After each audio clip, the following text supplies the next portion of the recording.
This is what we know, that reconciliation is an ongoing, connected process. It's not a state that you get to.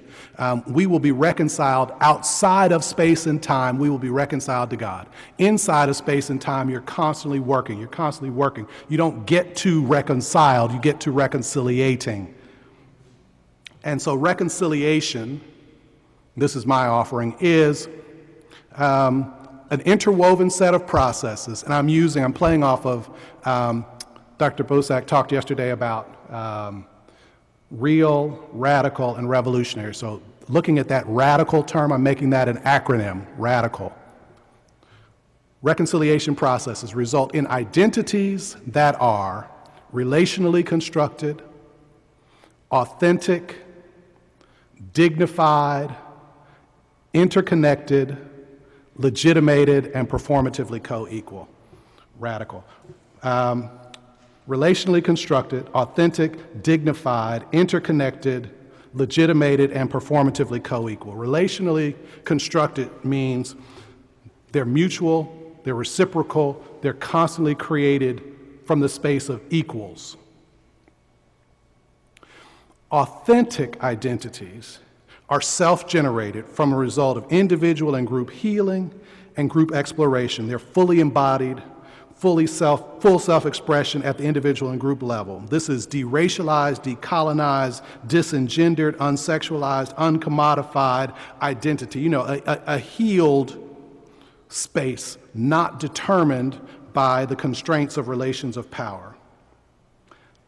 I think, in some ways, discovering our authentic expression inside of the Christian profession, not profession as in being paid, but profession as in what we profess, becomes difficult. J. Cameron Carter talked about how the racialized biopolitics that are embedded in our Christian theology. And I would add that the same theology has been apologist, if not foundational, for militarism, capitalism, racist, a virulent misogyny and heterosexism, ableism, ageism, and a bunch of other narrative frames that cause people to live divisively, dividedly, and not able to see one another as equals. It has established a values-based hierarchy.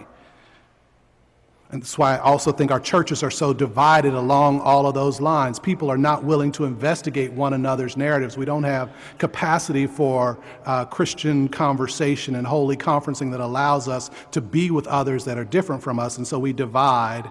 And a fully expressed, authentic identity actually has to be both fully embodied and not constrained by biopolitics, and then beyond the value hierarchy. And so if it's relationally constructed, it's authentic, it's dignified in the sense that other people give space for it. Everybody has the opportunity for full self-expression as individuals and groups.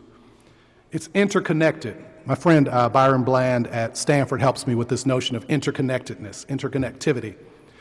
Interconnected doesn't mean that we have to have a shared vision of the future. It means we have to have a vision of a shared future. Do you see the distinction? It's not a vision it's not a shared vision of the future. It's not that we have to agree on where we're going. We have to have a vision of a shared future, which is where I'm going doesn't put your existence at stake, at risk. Where you're going, the vision that you have allows for the fully embodied, self-expressed, fully healed, self-expressed person that I want to be in group that I want to be, which is why I think the Black Lives Matter claim is so important, which is that they're not trying to ask people to agree with them. They're just naming the notion of precarity. Like there is a vision that they're seeing that doesn't actually provide for their survival. So is there a vision of a shared future? Can we all be here cooperatively and coexist? Legitimated, so relationally constructed, authentic, dignified, interconnected. Legitimated just deals with the aftermath. All of the laws, rules, policies, relational practices don't impede our capacity to be interrelated. And finally, there has to be a justice component, which is what I talk about as performatively co-equal. Like we have to have full and fundamental equal access to the resources to be able to survive, thrive, and make full contribution, not just in the abstract opportunity sense, but in a performative way. And so reconciliation is radical in the sense that we're moving towards identities that are this way.